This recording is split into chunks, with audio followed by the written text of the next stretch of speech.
Yo creo que todos hemos quedado más que inspirados y pensativos a raíz de lo que hemos escuchado, y refuerza profundamente lo que desde este grupo impulsor de Inversión por la Infancia hemos solicitado siempre. No se puede atender los problemas de infancia sin una intervención intersectorial e intragubernamental. Y lo que acaba de escribir Carlos Amat es una forma de interpretar definitivamente esa necesidad de la intervención intersectorial y de la importancia que tienen los gobiernos locales. El tema eje de esta mañana, de esta alerta ciudadana, quiere y ha sido la pobreza. Es cierto, yo concuerdo con Carlos Eduardo, ha habido avances en términos de educación y educación inicial, hay un incremento presupuestal definitivo, pero no podemos dejar de pensar en ese más de 1 millón de niños que están fuera todavía del sistema, y lo más doloroso, ese 1.200.000 niños y quién sabe más que viven en condiciones de pobreza.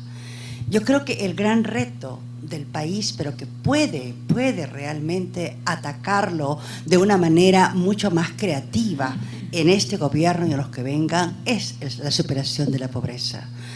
Nelson Mandela decía con toda razón que la pobreza no es natural. La pobreza es creada por los hombres y por lo tanto nos corresponde a nosotros superarla también. Y es posible hacerlo. En lo que respecta a educación, está probado. Los niños más pobres son los que quedan fuera de la escuela, así como que quedan fuera de los programas de nutrición o de mejoramiento de la anemia, etc. Es un gran riesgo en todo país, y en el Perú está demostrado un grandísimo riesgo nacer pobre, porque las oportunidades para salir de esa pobreza aún no han sido dadas. Es importante también decir que cuando hablamos de educación y relacionamos con la pobreza, preocupados por la infancia, tenemos que pensar en la educación de jóvenes y adultos. Yo he dicho en algunas oportunidades que siempre me ha parecido errado enfrentar la educación rural por niveles educativos, cuando es toda la comunidad la que necesita educación.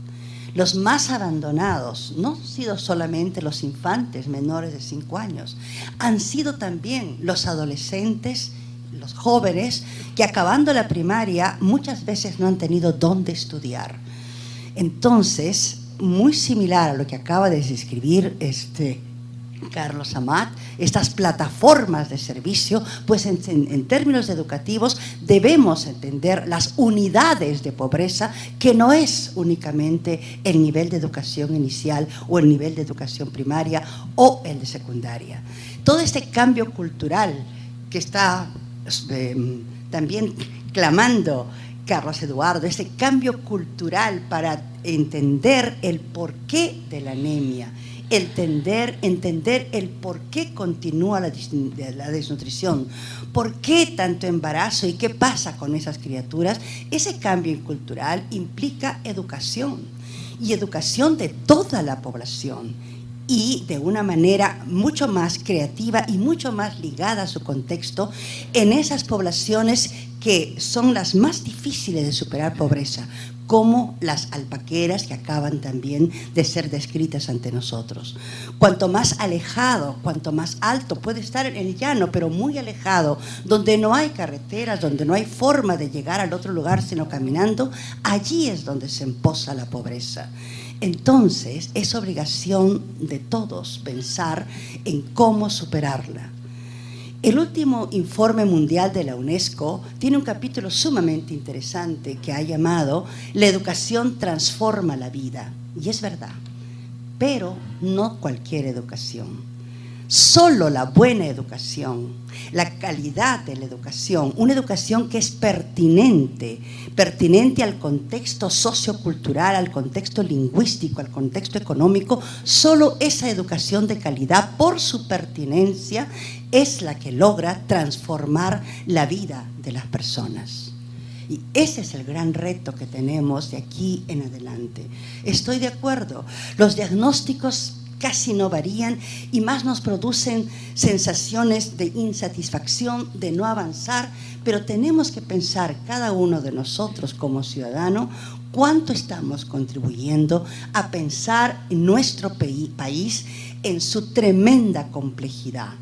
Es inmensamente rico este país en culturas, pero es también inmensamente complejo, y la complejidad viene por la forma como hemos vivido los hombres, aislándonos, apartándonos de los pobres, huyendo de la pobreza, yendo a las zonas rurales, a las zonas urbanas. Y eso es importante decir. Las personas, especialmente los pobres, creen en la educación, realmente apuestan por la educación. Y mucho se sabe de la inversión de las familias más pobres por educar a sus hijos. Se sacrifican inclusive en términos de dejarlos sin afecto cuando los niños tienen que migrar a una ciudad o un pueblo cercano para seguir estudiando. El efecto anímico y también en desarrollo cognitivo que puede producir ese grandísimo desarraigo tiene efectos muy, muy negativos en la vida de estas criaturas. Hay datos tristísimos de alcoholismo que se produce en todas estas gentes adolescentes que están viviendo en los pueblitos para educarse, pero completamente solos, desnutridos, sin afecto, etcétera, etcétera. Pero el creer en la educación está allí permanente. Y ahora, ¿qué es lo que ocurre? Yo creo que es muy importante decir que si no mejoramos la calidad de la educación, se produce pues una grandísima frustración. Es la frustración en la escuela pública lo que está produciendo un incremento de oferta de escuela privada. Y la gente saca el dinero de donde sea en las ciudades para matricular al niño en una escuela privada en la creencia de que es mejor. Pero esa escuela privada pobre resulta ser tan mala o peor que la escuela pública. Y por ende, la decepción y la desilusión de las familias con respecto a la educación es grandísima. Y a mí lo que más me asusta es la generación de resentimiento, porque son testigos de que aquellos que van a las escuelas privadas bien pagadas, esos sí tienen éxito, esos sí tienen las oportunidades. Nuestro país ha pasado por guerras muy terribles, de las cuales no hemos superado todavía, y el germen de eso ha sido el gran resentimiento de ver cómo estaban vetadas, limitadísimas, las oportunidades de salir adelante de los pueblos, las personas, los niños, como se merecen en una sociedad que quiere ser auténticamente equitativa y democrática. La relación entonces entre pobreza y estancamiento de esos índices que nos han demostrado de anemia, desnutrición, de mortalidad infantil, de embarazo, todas son realmente enfermedades de la sociedad, ¿no? Tienen que ser abordados en un diálogo conjunto y un pensar conjuntamente entre Estado y sociedad civil. Estoy completamente de acuerdo. La sociedad civil, las ONGs, muchas veces tienen la oportunidad de llegar allí donde no llega el Estado. Casualmente, ¿no? Buscan a propósito a veces allí donde no llega el Estado porque hay un auténtico sentido de servir a la comunidad. Y sus aprendizajes deben ser valorados, deben ser tomados en cuenta, y de ambos lados, la verdad, del Estado y la sociedad civil, debemos encontrar los canales de comunicación que nos permitan construir un proyecto de país conjuntamente. Y también creo que ese proyecto de país comienza a construirse a nivel local. Allí donde hay muchísima más oportunidad de un diálogo directo entre el que no es autoridad, pero que ha elegido a la autoridad, y la autoridad. Creo que si todos nos imbuimos de ese espíritu, de un auténtico combate a la pobreza, considerando lo que hemos escuchado ahora y lo que seguramente escucharemos de nuestros invitados especiales, no podremos salir adelante. Toma mucho tiempo. En educación, por ejemplo, invertir más no quiere decir que ya se van a lograr los aprendizajes mejores. El logro de aprendizaje no es porque el maestro va a ganar más. Toma tiempo. Preparación de maestros, sí, pero mucha oportunidad de leer. Y no tenemos bibliotecas. No tenemos bibliotecas de centro educativo, mucho menos bibliotecas de aula.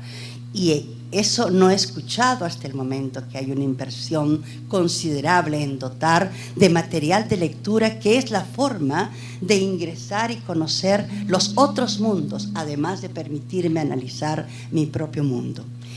El tiempo acaba, uno puede conversar y seguir tratando de explicar lo que se siente al vivir en un país que realmente se merece mucho.